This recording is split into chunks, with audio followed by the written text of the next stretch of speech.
मनोविज्ञान का क्षेत्र इसके पहले पढ़ा है। आज हम व्यवहारिक मनोविज्ञान चैप्टर का वह पाठ पढ़ाएंगे जिसमें भारत में व्यवहारिक मनोविज्ञान के विकास की बात की गई है। स्वतंत्रता के पहले भारत में व्यवहारिक मनोविज्ञान के विकास को संगठित तथा व्यवस्थित नहीं कहा जाता था, क्योंकि स्वतंत्रोत्तर काल में देश के विभिन्न राज्यों में मनोविज्ञान शालाएँ, निर्देशन केंद्र तथा उपचारशालाएँ स्थापित की गईं।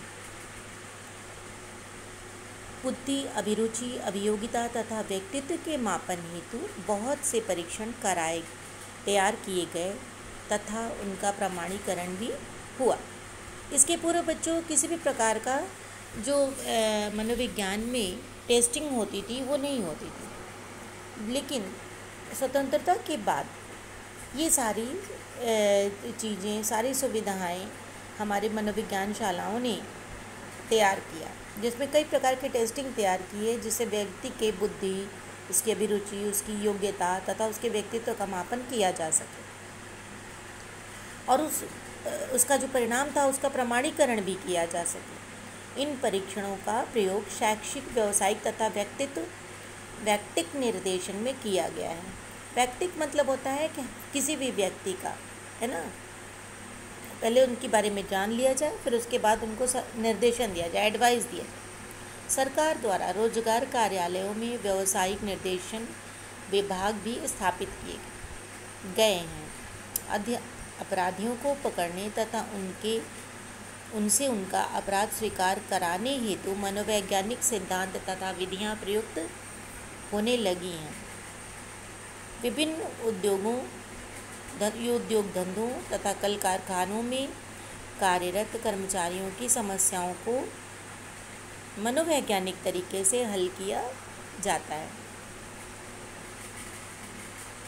आजकल थल सेना, नौसेना, वायुसेना में भी उपयुक्त व्यक्तियों के चयन हेतु कुशल मनोवैज्ञानिकों की मदद ली जाती है।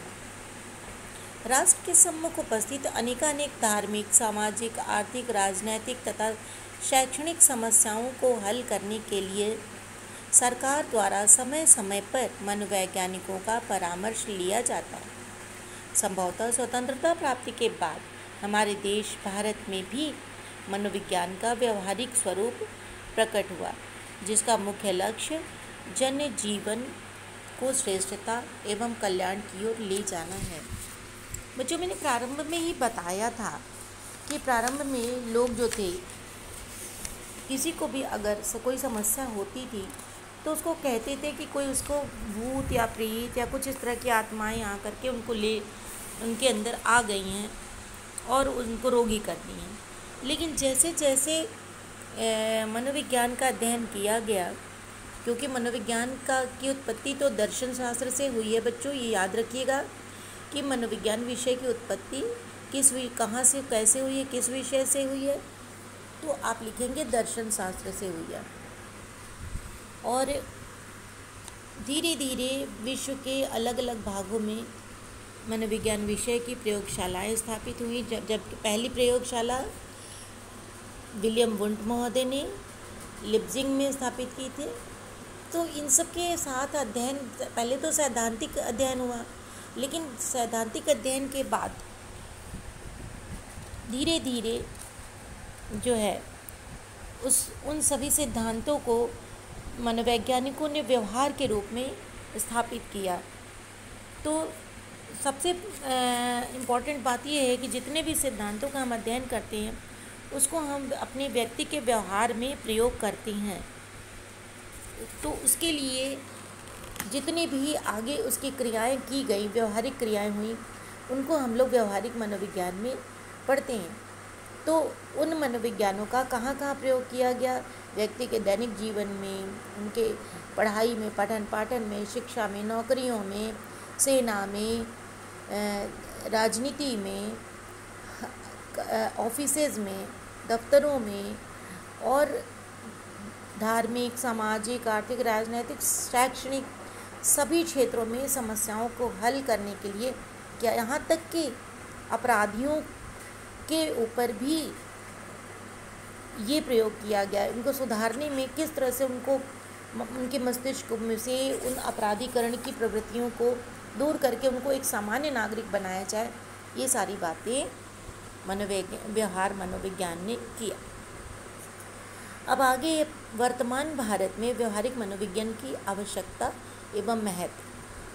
भारत विश्व की महान प्रजातांत्रिक व्यवस्थाओं में से एक है। आप जानते हो बेटा, भारत जो है पूरे विश्व में प्रजातांत्रिक यानी कि लोकतांत्रिक जो देश है उनमें भारत का सबसे महत्वपूर्ण स्थान है। क्योंकि जनसंख्या की दृष्टि से भी भारत विश्व का दूसरे नंबर पर है और विश्व में प्रजातांत्रिक देशों में भारत जो है सबसे आगे है, सबसे बड़ा है। तो प्रजातंत्र की समस्या समस्त शक्ति देश के नागरिकों में निहित होती है और राष्ट्र का विकास भी नागरिकों की उन्नति एवं विकास पर निर्भर करता है। कि अगर देश के नागरिक ही कमज़ोर होंगे, गरीब होंगे, बीमार होंगे, बुद्धिहीन होंगे, तो वो देश प्रगति करेगा नहीं करेगा। इसलिए किसी भी राष्ट्र का विकास वहाँ के नागरिकों की उन्नति एवं विकास पर निर्भर करता है। अतः सच्चे अर्थों में भारत का विकास यहाँ के नागरिकों की योग्यता, दक्षता, कार्यकुशलता पर निर्भर है। व्यवहारिक मनोविज्ञान का ज्ञान राष्ट्र के नागरिकों में श्रेष्ठ जीवन मूल्य उत्पन्न करने में सहायक है। आधुनिक मनोविज्ञान की दृष्टि में प्रत्येक बालक के अर्थ उसके शरीर, मन एवं चेतना के सर्वांगीण विकास हेतु ऐसा वातावरण तथा परिस्थितियाँ उत्पन्न की जानी चाहिए ताकि उसमें अंतर्निहित गुणों एवं शक्तियों को भरपूर विकसित होने का अवसर मिले और अपने व्यक्तिगत भिन्नताओं के आधार पर वह एक सुंदर एवं सफल जीवन जी सके, व्यवहारिक अवसर मिल सके और अपने व्यक्तिगत विभिन्नताओं के आधार पर वह व्यवहारिक मनोविज्ञान में मनोवैज्ञानिक पद्धतियों, निरीक्षण एवं परीक्षण और शोध कार्यों के माध्यम से मनुष्य के व्यक्तिगत भिन्नताओं का गहन अध्ययन करता है। क्योंकि पृथ्वी पर दो लोग एक जैसे नहीं होते, किसी भी दो लोगों में समानता नहीं होती। अगर होते हुए भी कुछ न कुछ भिन्नता होती है तो उन्हीं भिन्नताओं का अध्ययन ये मनोविज्ञान करता है। उसकी रुचियों, उसकी अभिरुचियों एवं संपूर्ण व्यक्तित्व के सामंजस्य रखते हुए उसे वर्तमान तथा भावी जीवन के लिए दिशा निर्देश प्रदान करता है। इसी कारणवश शिक्षा, अपराध, विज्ञापन, प्रचार, चुनाव तथा औद्योगिक क्षेत्र में व्यवहारिक मनोविज्ञान की उल्लेखनीय भूमिका है।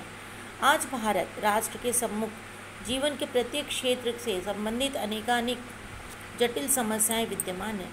उचित परामर्श एवं मार्गदर्शन के अभाव में शिक्षार्थी बेरोजगार, असंतुष्ट एवं विद्रोही युवा शक्ति का बनकर समाज में गलियों में भटक रहे हैं। नैतिक चरित्र विहीन किशोर बाल अपराध की ओर बढ़ रहे हैं। विज्ञापन अश्लीलता की सीमाएं तोड़ रहे हैं और चुनाव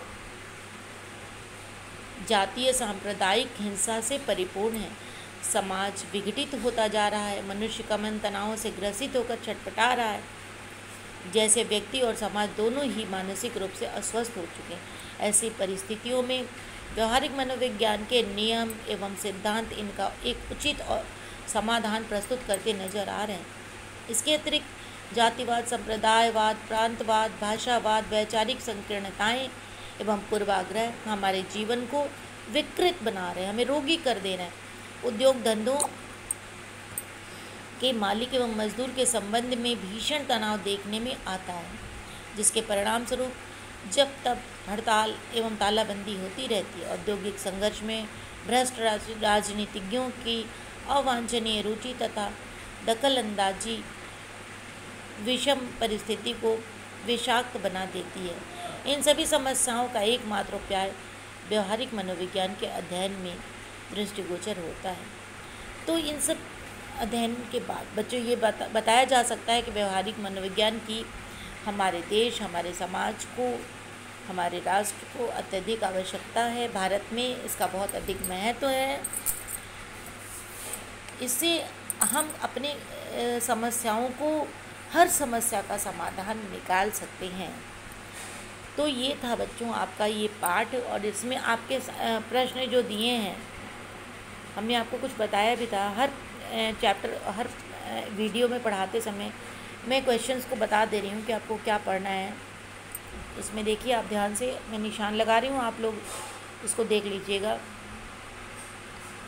देखिए पहला क्वेश्चन है ना, व्यवहारिक मनोविज्ञान के विकास को पूछा गया है, और ये व्यवहारिक मनोविज्ञान की परिभाषा तथा उसका विषय क्षेत्र और वर्तमान में। तो ये चारों ही प्रश्न महत्वपूर्ण है बच्चों।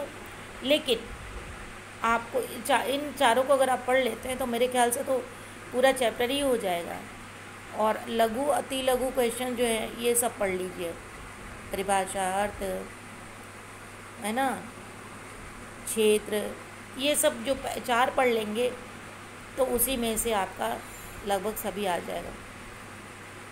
जैसे व्यवहार में जब सारे क्षेत्र पढ़ लेंगे तो किसी भी क्षेत्र के बारे में पूछा जाएगा तो आप इसमें लघु और अति लघु प्रश्न में बता देंगे।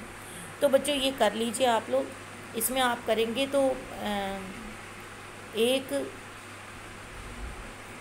पहला, तीसरा, चौथा कर लीजिए दीर्घ में, है ना। और इसमें व्यवहारिक मनोविज्ञान के उद्देश्य,